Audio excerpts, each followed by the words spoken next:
think this is fair watching him today and watch him throughout this season since he's taken over.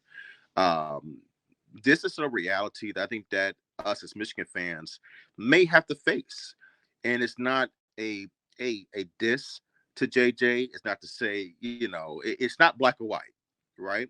Um, you said yes, Joe. We have to reach the conclusion that JJ is maybe good, not great. And you know what, guys? You can do a lot of winning with a good quarterback, especially when he has a diversity of skills, like to be able to run and throw.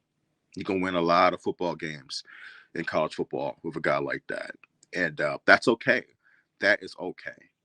But sometimes I feel like when you say stuff like that, people take that as, oh, we're jumping on the bandwagon and you're saying the kid sucks. No, being great, it's rare to be great. It's rare, rare.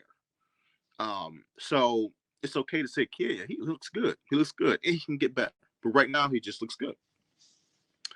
Um, let's see, what else do we see here? This just came to mind as well. Um, one position that seems to be kind of thinning out a little bit is a tight end position. Eric All is out for the season, um, and Shoemaker did not play today. Now I don't know the nature of Shoemaker's injury. I don't know if it's going to be something that is lingering throughout the rest of the season, um, but it has essentially thrusted, uh, um, our third string quarterback is it Loveland, into the fold, in which he's received high praise from this coaching staff, and they're really high on him. He made some plays today, which is great to see. But it's something to note. Um, the tight end position is vital to this offense. It seems to be the safety blanket for our quarterbacks. They love throwing to the tight ends whenever they need a first down, um, and also to the running game. So, uh, it's something to note. You never want to see an important positional group thinning out due to injury, but at least you can have the confidence that the guy in there is can play. But I really do hope that Schoonmaker gets back because two good tight ends is better than one, and having more diversity and maybe having both of them out there at the same time is helps our offense. Even if it's just from giving the defense to something to look at or to consider in terms of assignments. Just I'll note that as well. Um, Another thing, guys, I've been noticing, I don't know if you guys have seen it as well, and that gets me really excited about the present and also the future is the Will Johnson, his play. He's getting more playing time. It seems that he's making pretty good plays here and there pretty much every game.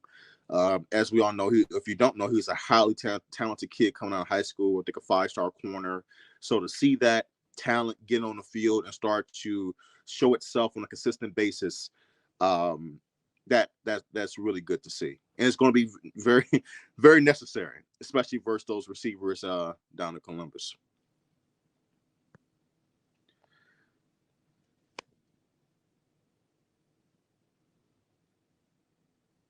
Uh, Daniel G. Relax on the defense. They haven't played an elite offense yet. Well, that's true. But to be honest, you can do that. We fall into that trap sometimes, and I'm assuming you're referring to Michigan's defense. We fall into that trap a lot at times where we are careful to give a team credit because of who they played, um, and sometimes we get so caught up in that we don't give them even the small amount of credit they should get for their execution. And I'm not saying there's no legitimacy to what you're saying, Daniel. There is.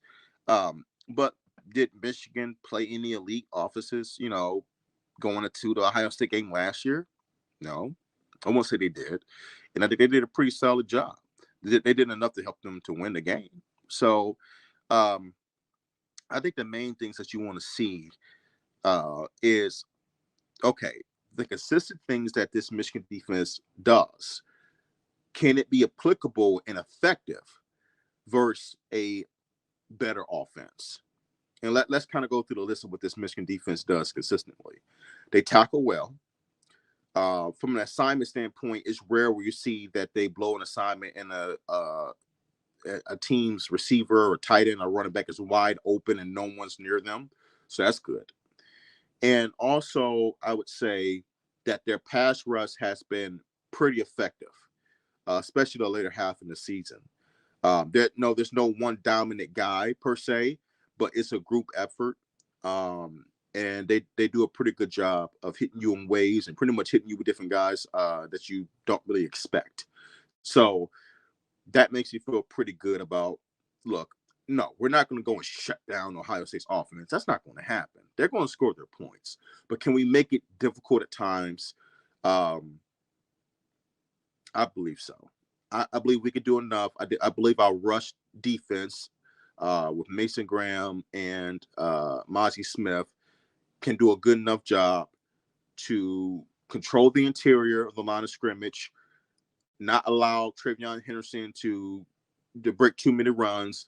As I saw that Williams got Carter off today, so I don't believe he's going to play, but I guess we'll find out. And essentially put Ohio State in obvious passing situations. Yeah, I think that gives you a chance to, hang in there. I just want to be real. Hey, I'm with you, man. If there's anybody that's always trying to find different ways we can get better and constantly preaching those points, it's me. So I'm with you. But I think the reality is that there are going to be some question marks about this team, just like it will be for Ohio State. And you're just going to have to bank on what Michigan does well. It's going to come down to who can execute their strengths more than the other team. That's what happened last year. That's what's going to happen this year. And so we'll see. We'll see.